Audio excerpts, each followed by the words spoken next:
નમસ્કાર વિદ્યાર્થીઓ, આજે આપણે ચેપ્ટર નંબર 1 સ્થિત વિદ્યુત શરૂ કરવા જઈ રહ્યા છીએ. ચેપ્ટર નંબર 1, 2 આ બંને સ્થિત વિદ્યુત સાથે સંકળાયેલા છે. સ્થિત વિદ્યુત, વિદ્યુત ભાર સ્થિર હો, વિદ્યુત ભાર સ્થિર હોય, કોઈ પણ એક જગ્યાએથી બીજી જગ્યાએ ગતિ ન કરતો હોય ત્યારે એની સાથે સંકળાયેલી ભૌતિક રાશિઓ, એના દ્વારા ઉદ્ભવતી અસરો અને એના પરિણામો, આવી જુદી જુદી બાબતોની આપણે અહીંયા ચર્ચા કરવાની છે. તો ચેપ્ટર છે એ વિદ્યુત ભારનું સ્થિર હોવું, સ્થિત વિદ્યુત ભાર સાથે સંકળાયેલી બાબતોની ચર્ચા કરવી છે. એટલે પ્રથમ તો આપણે વિદ્યુત ભાર ક્યાંથી આવ્યો એનો ઇતિહાસ લઈએ.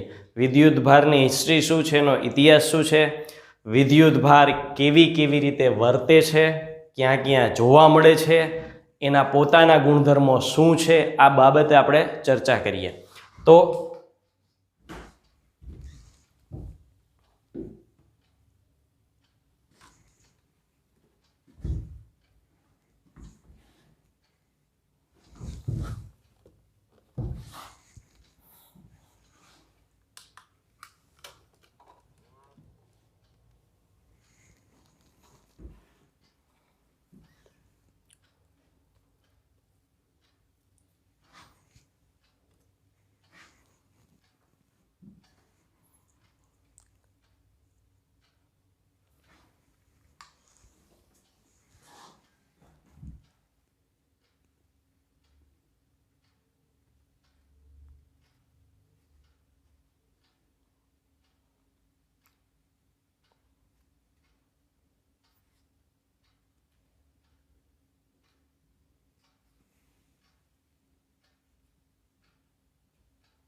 આપણો પ્રથમ ટોપિક વિદ્યુત ભારની માહિતી છે.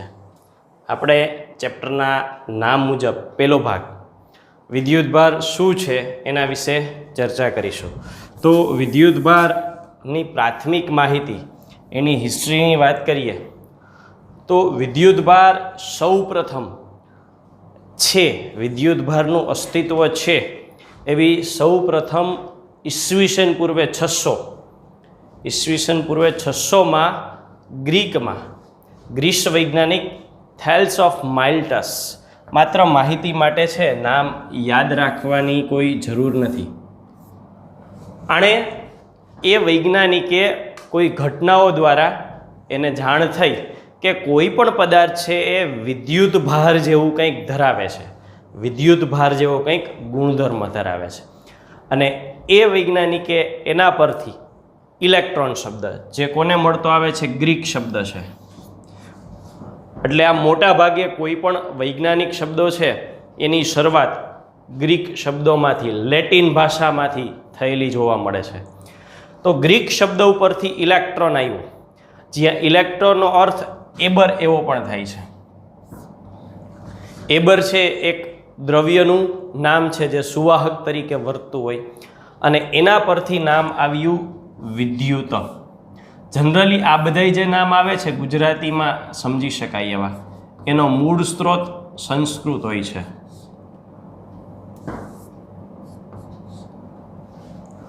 સંસ્કૃતમાં, કારણ કે જે તે સમયે ભાષાઓમાં સૌથી જૂનામાં જૂની ભાષા સંસ્કૃત હતી, એટલે આ રીતે એ આપણા માટે વિદ્યુત શબ્દ બન્યો.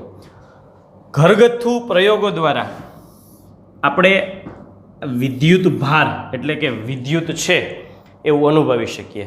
તમે બધા ઘરે છો ને તમે તમારી ઘરે પણ આ પ્રયોગ કરી શકો છો. એટલે આપણે ઘરે આ પ્રયોગ કરવો હોય તો શું કરવાનું? એક કાગળની લાંબી એક પટ્ટી લેવાની અને એને કાતરથી કાપી નાખવાની. કાતરથી કાપો ને એટલે કેવી થઈ જાય, તો કે આ જે આખો કાગળ આવી રીતે હોય એને અહીંથી કાતરથી કાપી નાખો. કાતરથી કાપી નાખો એટલે આ સિંગલ પટ્ટી કેવી થઈ જશે, તો કે આ સિંગલ પટ્ટી આવી થશે. આ કાગળની પટ્ટી છે. હવે કાગળનું શું કરવાનું છે, તો કે આ કાગળની પટ્ટી છે એને ઇસ્ત્રી કરવાની છે. દરેકની ઘરે ઇસ્ત્રી પણ હોવાની. સરસ મજાની ઇસ્ત્રી એકદમ ગરમ કરી અને એ કાગળની પટ્ટી પર ફેરવી દેવાની. ત્યારબાદ કાગળ ઇસ્ત્રી કરશો એટલે ગરમ થઈ જશે.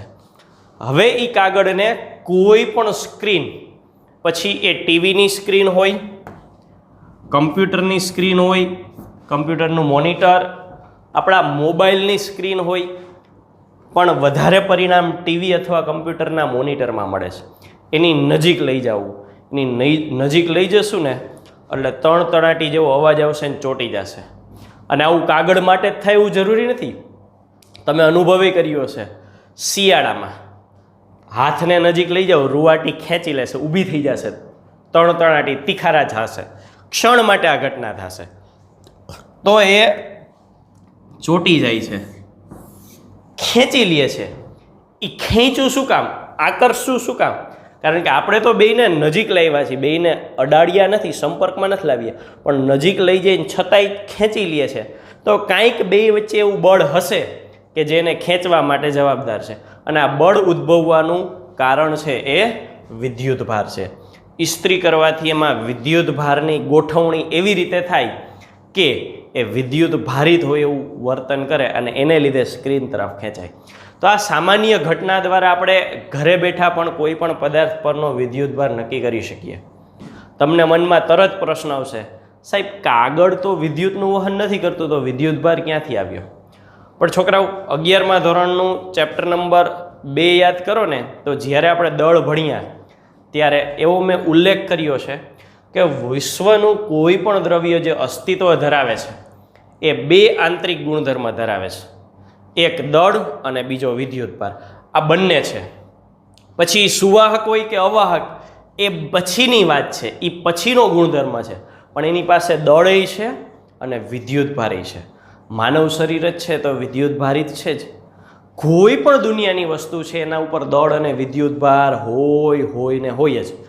તો તમારો બીજો પ્રશ્ન કે તો વિદ્યુત ભાર હોય તો શોર્ટ કેમ નથી લાગતો? કાગળને અડીએ સામાન્ય સ્થિતિમાં તો શોર્ટ નથી લાગતો, પ્લાસ્ટિકને સામાન્ય સ્થિતિમાં અડીએ તો શોર્ટ નથી લાગતો. તમે તો કહો છો ને કે પ્લાસ્ટિકમાં વિદ્યુત ભાર હોય, પણ એ કારણ ઉપર આ થિયરીના અંતે આવી જશું કે શા માટે શોર્ટ નથી લાગતો. તો આવી રીતે આપણે ઇલેક્ટ્રોન એટલે કે વિદ્યુત ભારની હાજરી છે એ ચેક કરી શકીએ. હવે આપણે નાના નાના પ્રયોગો કરીશું અને પ્રયોગો દ્વારા વિદ્યુત ભારની હાજરીની સમીક્ષા કરીશું. ક્યાં ક્યાં હાજર છે, એટલે કેટલીક સામાન્ય ઘટનાઓ અને એના ગુણધર્મ. ઘરે પણ કદાચ આ વસ્તુ અવેલેબલ હોય તો કરી શકો, કારણ કે આમાં મોટા ભાગની વસ્તુઓ છે એ સામાન્ય વસ્તુઓ છે જે આપણા ઘરે હાજર નીકળે. એવા પ્રયોગોમાં પહેલી ઘટના છે ઊન અથવા રેશમનું કાપડ અને કાચનો સળિયો. આ બંને ઘસવાના છે. ઊન અને રેશમનું કાપડ બેમાંથી કોઈ પણ લ્યો અને કાચનો સળિયો ઘસવાના છે. હવે જુઓ, આ ઊનનું કાપડ છે,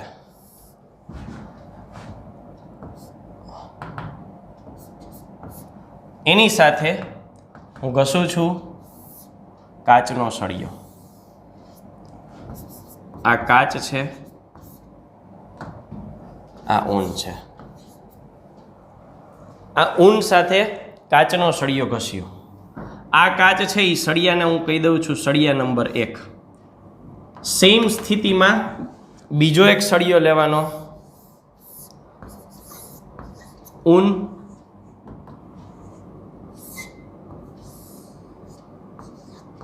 કાચ, કાચનો સળિયો બીજો, આને ઘસવાનો. એટલે જે ઊનનું કાપડ લ્યો એના 2 કટકા કરી નાખો ને જે કાચનું સાધન લ્યો એ 2 સાધન લ્યો. એક ઊનને કાચ ઘસો, બીજું ઊનને કાચ ઘસો. એ ઘસી લીધા પછીની ઘટનાઓ. તો કે હવે આ બંને કાચના સળિયા ઊન સાથે ઘસી લીધા બાદ કાચના સળિયા હું જો એકબીજાની નજીક મૂકું ને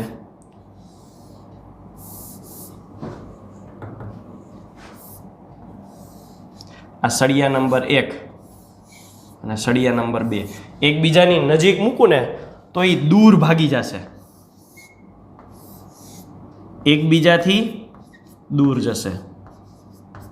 શું કામ નથી ખબર.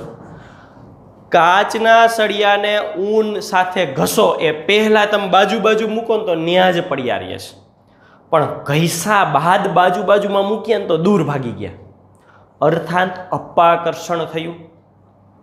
શું કામ થયું એના ઉપર હવે આવીએ. આવી બીજી ઘટના તરીકે, બીજા પ્રયોગ તરીકે આપણને આપેલો છે ફર અને પ્લાસ્ટિકનો સળિયો. સેમ ઘટના, તો સેમ ઘટના માટે અહીંયા લઉં તો કે ફર અને પ્લાસ્ટિકનો સળિયો.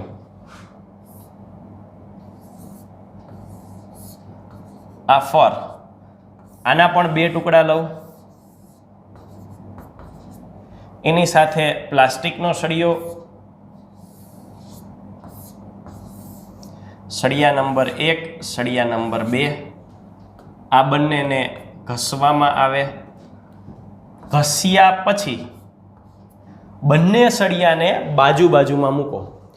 બાજુમાં મૂકીએ, આ સળિયો 1 અને સળિયો 2 બાજુમાં મૂકીએ તો એવું જોવા મળે કે બંને સળિયા એકબીજાથી દૂર જતા રહે.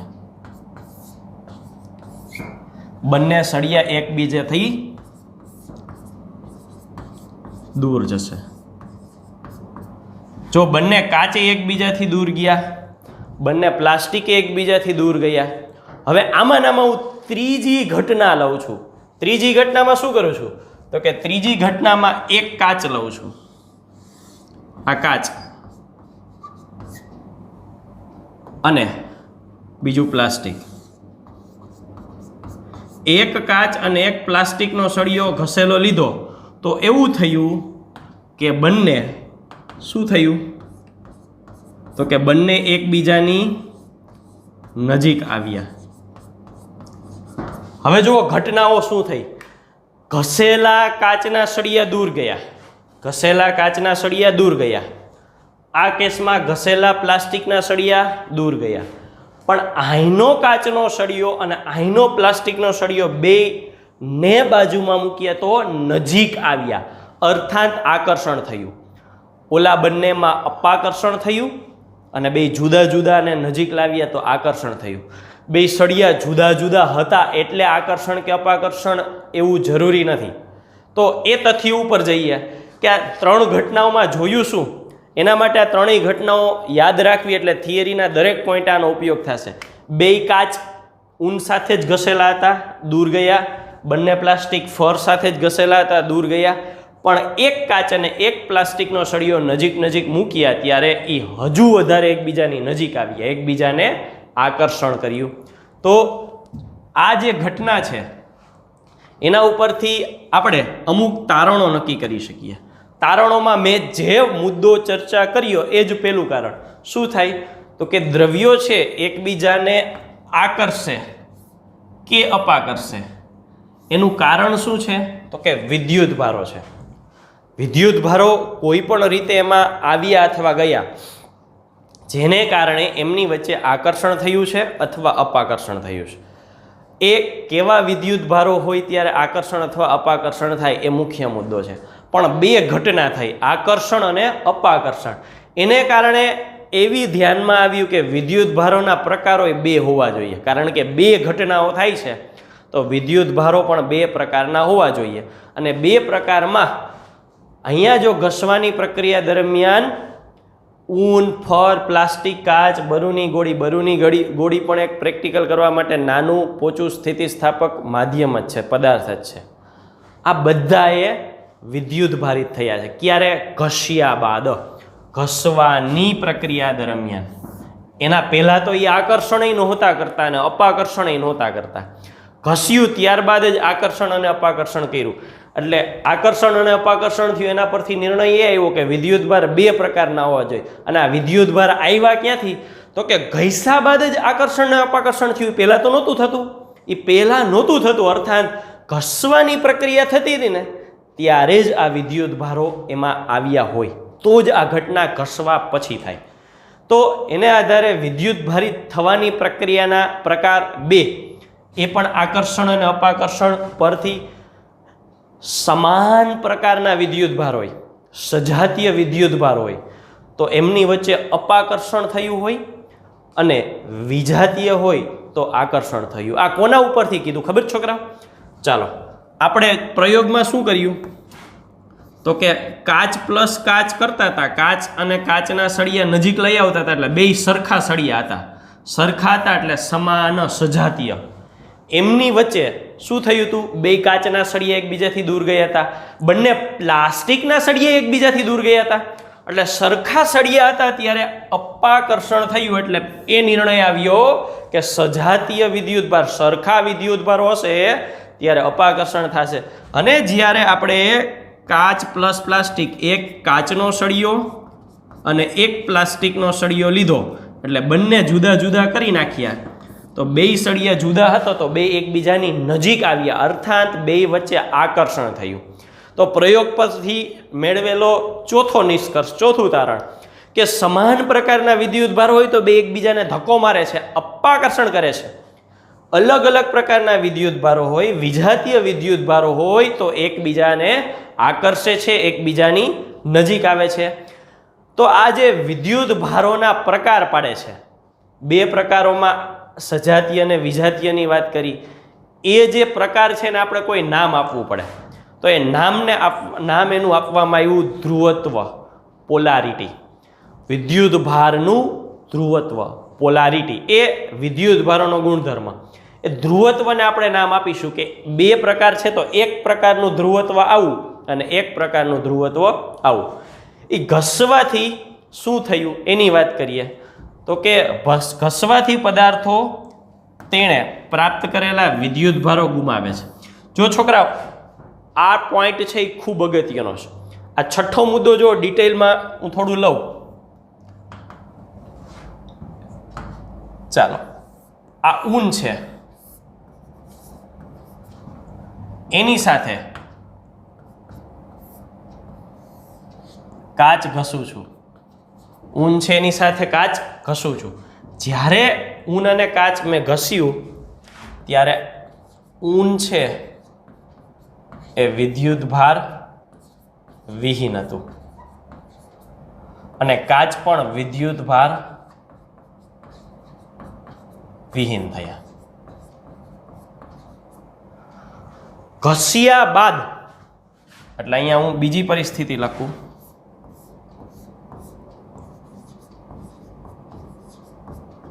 એને ઘસી નાખીએ પછી શું થશે તો કે ઘસ્યા બાદ હવે આ જ ઊન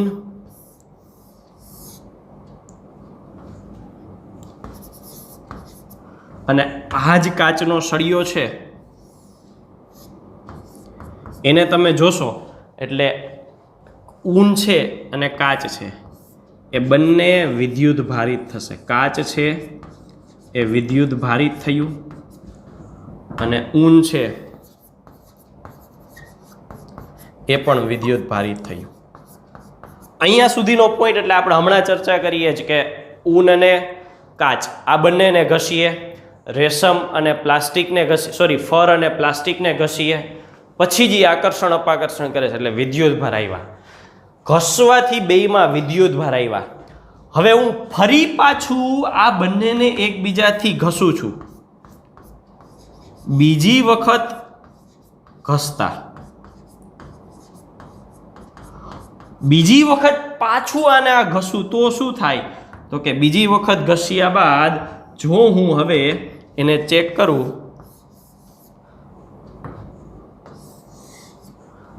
બીજી વખતે ઘસ્યા બાદ ચેક કર્યું તો આ કાચનો સળિયો આકર્ષણ કે અપાકર્ષણ કશું નહોતો કરતો. અર્થાત કાચનો સળિયો હોય કે ઊનનું કાપડ હોય એ બંનેને ફરી પાછા ઘસવામાં આવે તો હવે વિદ્યુત ભારિત ન રહે. સિમ્પલી વિદ્યુત ભારિત નથી અને ઘસો છો તો વિદ્યુત ભારિત થાય છે, અને વિદ્યુત ભારિત હોય ને ઘસો તો વિદ્યુત ભાર વિહીન. જે સ્થિતિ હોય ને એની ઊંધી સ્થિતિ થઈ જાય ઘસ્યા બાદ. એટલે એક વખત તમે ઘસીને વિદ્યુત ભારિત કર્યું વળી પાછા ઘસો છો તો એ વિદ્યુત ભાર રહિત થઈ જાય છે. એટલે ઘસી લીધા બાદ ફરી પાછું ઘસવાથી, ઘસી લીધા બાદ ફરી પાછું ઘસવામાં આવે તો ફરી પાછું ઘસતા તેણે પ્રાપ્ત કરેલા વિદ્યુત ભારો એ ગુમાવે છે. અર્થાત તેણે પ્રાપ્ત કરેલા વિદ્યુત ભારો વિજાતીય હશે, જેથી તેઓ એકબીજાને નાબૂદ કરે છે. આ જે વાત છે ને વિદ્યુત ભારો વિજાતીય હશે, એ હવે પછીના મુદ્દામાં લેશું કે બે પદાર્થોને વિજાતીય કેવી રીતે કીધા. પણ અહીંયા આપણે આના કારણ તરીકે આ રાખીશું, કારણ કે સિક્વન્સમાં છે. ગુમાવવાનું કારણ તો કે બે વિજાતીય છે એટલા માટે. ચાલો, આ વિદ્યુત ભારના પ્રકાર છે એને આ ઘટનાને આધારે બે નામ આપ્યા. એકને કીધું ધન અને એકને કીધું ઋણ. કારણ કે અહીંયા જ ચર્ચા થઈ ગઈ હતી કે વિદ્યુત ભારના બે પ્રકાર આપવાના, પણ કોઈ એક આંકડામાં બીજો આંકડો ઉમેરતા કેન્સલ કરે છે. હું એવું કહું છું કે એ છે એમાં વત્તા એવું શું કરું તો 0 થાય, તો સામાન્ય ગણિત છે. એમાં હું શું કરું તો 0 થાય, તો કે માઇનસ એ ઉમેરું તો 0 થાય. અર્થાત આ સ્થિતિ ઉપરથી જો એક વિદ્યુત ભાર ધન હોય તો બીજો વિદ્યુત ભાર ઋણ થતો હોય. 0 એટલે વિદ્યુત ભારો ગુમાવે છે, એટલે વિદ્યુત ભારોની કિંમત કેટલી થઈ જાય 0. તો 0 ત્યારે જ થાય તેટલો જ ઋણ વિદ્યુત ભાર એમાં ઉમેરાણો હોય. એટલે એના પરથી આ જે ધ્રુવત્વ હતું એ ધ્રુવત્વના બે પ્રકાર પાડી દીધા. કયા કયા? તો કે એક છે ને ધન કેવું, એક છે ને ઋણ કેવું. ક્વિકલી આખી ઘટનાને રિપીટ કરીએ.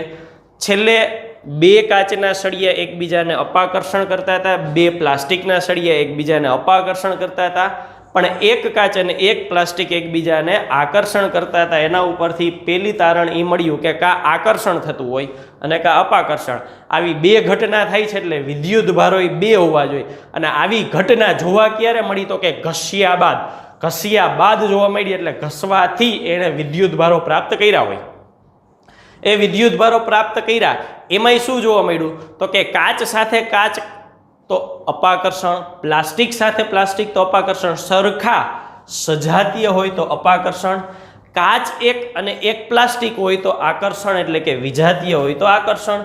તો આના પરથી હવે વિદ્યુત ભારોના પ્રકાર જે પાડવાના હતા એ પ્રકારને નામ આપવામાં આવ્યું ધ્રુવત્વ. અને ધ્રુવત્વ પ્રમાણે એક ધન ગણાનો અને એક ઋણ ગણાનો. એક વખત ઘસી લીધેલા કાચ ને ફરી પાછા ઘસવામાં આવે તો પહેલાં એ વિદ્યુત ભાર વિહીન છે, હવે ઘસો તો વિદ્યુત ભારિત થાય, અને ફરી પાછા ઘસો તો વિદ્યુત ભાર વિહીન થાય. અને વિદ્યુત ભાર વિહીન થાય છે એમાં એક ધન હતો, એમાં શું ઉમેરીએ તો 0 થાય, તો કે એટલો જ ઋણ ઉમેરીએ તો 0 થાય. એટલે એના આધારે એવું કીધું કે એક ધન અને એક ઋણ હોય એટલે કે બંને પરસ્પર વિરુદ્ધ હોય, વિજાતીય હોય, જેથી પરિણામી વિદ્યુત ભાર કેટલો થઈ જતો હોય? 0 થઈ જતો હશે. તો આ તારણો આપણે આ પ્રક્રિયાઓ ઘટનાને આધારે મેળવ્યા.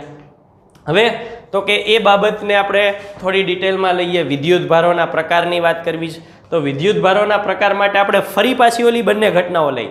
ઊન અને રેશમના કાપડ પ્લસ કાચનો સળિયો અને ફર અને પ્લાસ્ટિકનો સળિયો. તો ઊનના કાપડ અને રેશમના કાપડ માટે હું અહીંયા બંનેને દોરું છું. આ ઊન છે,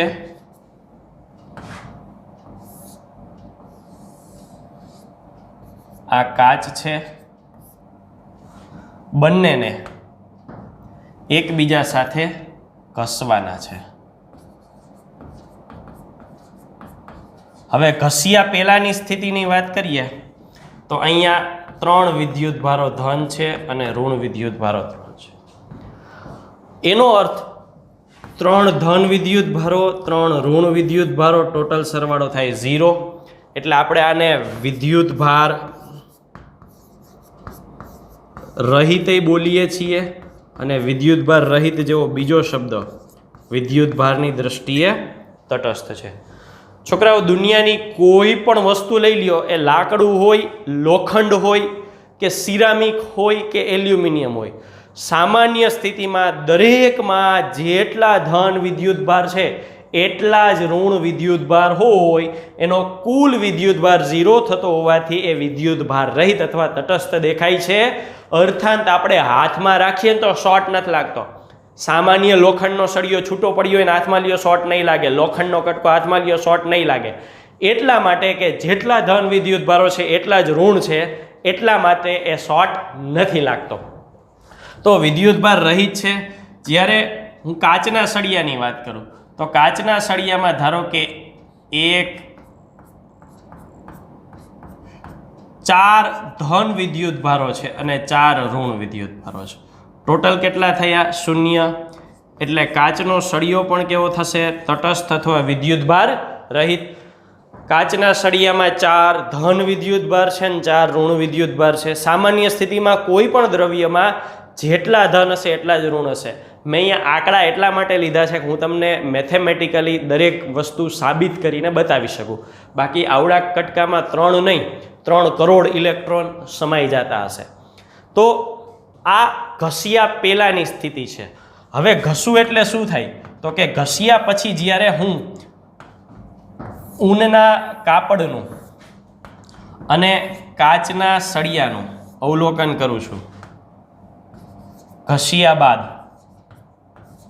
તો એવું જોવા મળ્યું, પહેલાંની શરૂઆતની સ્થિતિ હું દર્શાવી દઉં તો આ રીતની શરૂઆતની સ્થિતિ થાય. તો એવું જોવા મળ્યું કે કાચના સળિયામાં રહેલા ઇલેક્ટ્રોન માંથી અમુક ઇલેક્ટ્રોન ઊનના કાપડમાં આવી ગયા. ધારો કે આ બંને ઇલેક્ટ્રોન ઊનના કાપડમાં આવી ગયા. એ ઊનના કાપડમાં આવી ગયા તો અહીંયા 2 ઇલેક્ટ્રોન કાચના સળિયામાંથી આવ્યા. આ 2 ઇલેક્ટ્રોન કાચના સળિયામાંથી આવ્યા. ગણતરી કરીએ. ઊનના પોતાના +3 -3 અને કાચના સળિયામાંથી બીજા 2 આવ્યા. ટોટલ કેટલા બાકી વધશે? 3 ને -3 0, -2 બાકી વધે. ચાલો અહીંયા વાત કરીએ. પોતાના 4 ધન, 4 માંથી 2 તો અહીંયા આવતા રહ્યા છે. હવે ત્યાં કેટલા બાકી વધ્યા? તો કે આ એક ગણાશે ને આ એક ગણાશે, એટલે -2. તો સાદુરૂપ શું થયું? +2. આનો અર્થ શું થયો? તો કે જો જોઈએ તો -2 એટલે આ જે સળિયો છે એ ઋણ વિદ્યુત ભારિત થયો અને આ જે સળિયો છે એ ધન વિદ્યુત ભારિત થયું. આ ઘટના શું દર્શાવે છે? 2 મુદ્દા આપણને ખબર પડી. ટ્રાન્સફર, એક જગ્યાએથી બીજી જગ્યાએ કોણ જશે? માત્ર ઇલેક્ટ્રોન જ જશે. માત્ર ઇલેક્ટ્રોન જ જશે. અને જેટલા ઇલેક્ટ્રોન જાય ને, આ તો સામાન્ય સિદ્ધાંત છે ને, ઇલેક્ટ્રોન ઋણ વિદ્યુતભાર ગુમાવે તો પોતે કેવો બને? ધન. અને જેને ઋણ વિદ્યુતભાર આવ્યો એ કેવો બને? ઋણ. જેટલો અહીંયા ધન વિદ્યુતભાર છે એટલો અહીંયા ઋણ વિદ્યુતભાર છે. એટલે ઘસ્યા બાદ આ રીતે આ બંને વિદ્યુત ભારિત થયા. એમાં ઊન છે એ ઋણ વિદ્યુત ભારિત થયું, કાચ છે એ ધન વિદ્યુત ભારિત થયો. ચાલો આ એક પ્રક્રિયા આપણે જોઈ કે ઘસ્યા બાદ વિદ્યુતભારો આવા આવ્યા એટલે 2 પ્રકાર થયા. એકમાં જે આવ્યો એના કરતાં બીજામાં વિરુદ્ધ પ્રકાર આવ્યો. એકમાં ધન આવ્યો તો બીજામાં ઋણ આવ્યો. આ પેલું ઉદાહરણ હતું. ચાલો હવે આ પેલા ઉદાહરણ પછી બીજા ઉદાહરણ તરીકે આપણે લઈએ ફર અને પ્લાસ્ટિકનો સળિયો. તો ફર અને પ્લાસ્ટિકનો સળિયો, ફર અને પ્લાસ્ટિકના સળિયા માટે પહેલાં હું ફર અને પ્લાસ્ટિકને દોરી નાખું, પછી આપણે એના એનાલિસિસ ઉપર આવીએ.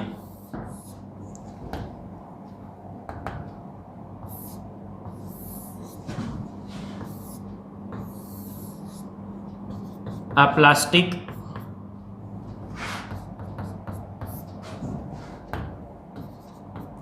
આ છે ફર. બંનેને આપણે ઘસવાના છે, એટલે આ જે સ્થિતિ છે એ ઘસ્યા બાદની છે. અહીંયા ઘસવાના છે. ચાલો પ્રારંભિક સ્થિતિમાં 3 ધન વિદ્યુતભારો 3 ઋણ વિદ્યુત ભારો, અહીંયા 2 ધન અને 2 ઋણ લઉં છું. ચાલો, +3 -3 0. વિદ્યુત ભારની દ્રષ્ટિએ ફરનું કાપડ છે એ તટસ્થ થશે. ચાલો, આના માટે વાત કરીએ. +2 -2 0. વિદ્યુત ભારની દ્રષ્ટિએ તટસ્થ થશે. હવે જો ઘસ્યા બાદની સ્થિતિ જોવામાં આવે તો ઘસ્યા બાદ શરૂઆતમાં હું લઈ લઉં કે ભાઈ 3 ધન અને 3 ઋણ, અહીંયા 2 ધન અને 2 ઋણ. આ ઘટનામાં એવું જોવા મળ્યું કે ઘસવાથી ફરમાંનો ઇલેક્ટ્રોન પ્લાસ્ટિકમાં ગયો. ફરમાંનો ઇલેક્ટ્રોન પ્લાસ્ટિકના સળિયામાં ગયો. ફરમાંનો ઇલેક્ટ્રોન પ્લાસ્ટિકના સળિયામાં જાય તો હિસાબ કરીએ. ધન કેટલા? 3. ઋણ 3 હતા પણ એક તો પ્લાસ્ટિકમાં જતો રહ્યો એટલે હવે 2 જ વધ્યા. +1. ચાલો, પ્લાસ્ટિકમાં તો કે +2 છે. ઇલેક્ટ્રોન માઇનસમાં 2 જ હતા પણ એક ફરમાંથી આવ્યો એટલે 1 2 અને 3 -3, સાદુરૂપ -1. આ શું દર્શાવે છે તો કે ફરનું કાપડ છે એ ધન ભારિત થયું, ધન વિદ્યુત ભારિત છે, અને પ્લાસ્ટિકનો સળિયો છે એ ઋણ ભારિત, ઋણ વિદ્યુત ભાર ધરાવે છે. ઘસ્યા બાદ બંને ખસ્યા પહેલા તટસ્થ થતા ઘસવાથી વિદ્યુત ભારિત થયા. ઇલેક્ટ્રોન જ એકમાંથી બીજામાં ગયો. જેણે ઇલેક્ટ્રોન ગુમાવ્યા આણે ગુમાવ્યા તો એ ધન બની ગયો, જેને ઇલેક્ટ્રોન મેળવ્યા એ ઋણ બની ગયો. જેટલા ઇલેક્ટ્રોન આ ગુમાવ્યા એટલા જ અહીંયા મેળવા. અહીંયા 1 ગુમાવ્યા ને 1 ધન આવ્યો તો આ 1 મેળવવાથી 1 ઋણ આવ્યો. આ રીતે આ બંને ઘટનામાં વિદ્યુત ભારો ટ્રાન્સફર થયા. એને લીધે બંને દ્રવ્યો આ રીતે વિદ્યુત ભારિત થયા.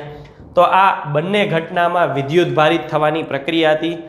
જે પદાર્થ વિદ્યુત ભાર ધરાવે, જે પદાર્થ વિદ્યુત ભાર ધરાવે તેને વિદ્યુત ભારિત કહેવાય, અને જે પદાર્થ વિદ્યુત ભાર ન હોય એને કેવો કહેવાય? તટસ્થ. તો તટસ્થ એટલે શું? મેં હમણાં ચર્ચા કરી એ મુજબ તટસ્થ એટલે વિદ્યુત ભારનો અર્થ 0 નથી થતું.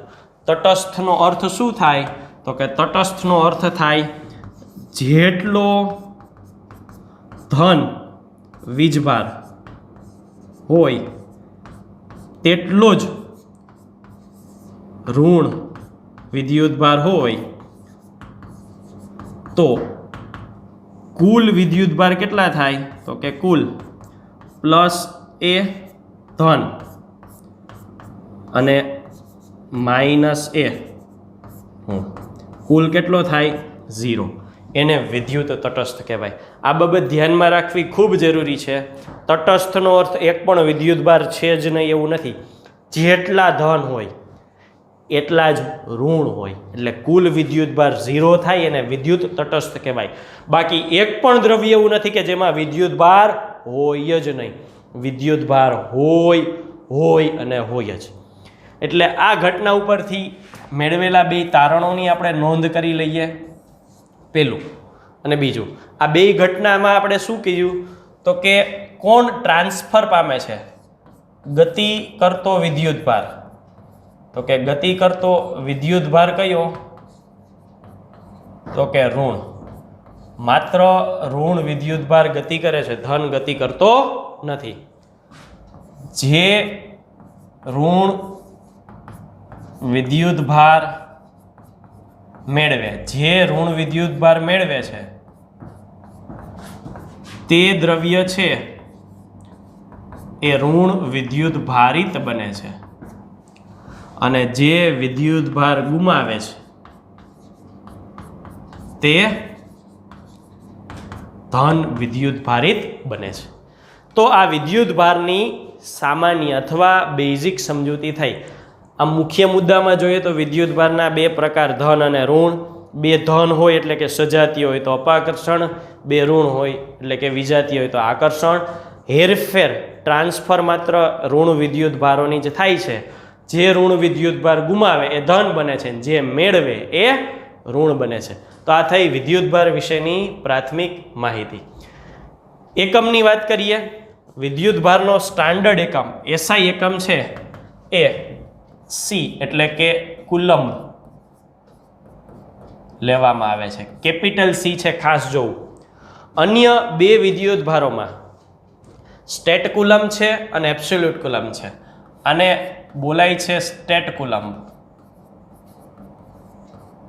લખાય છે STATC. કેટલું થાય છે તો કે 1 coulomb is equal to 3 × 10⁹ state coulomb લેવામાં આવે છે.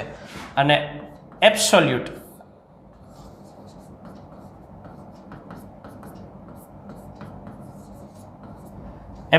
કુલમ્બ 10 કુલમ્બ બરાબર 1 એબ્સોલ્યુટ કુલમ્બ. છેલ્લો જે એકમ છે એ કદાચ તમારે કેમેસ્ટ્રીમાં કોષ અને અર્ધકોષમાં આવી ગયો છે. 96,500 રાઉન્ડ ફિગર છે. પરફેક્ટ ફિગર 96,400 ને સમથિંગ આવે છે.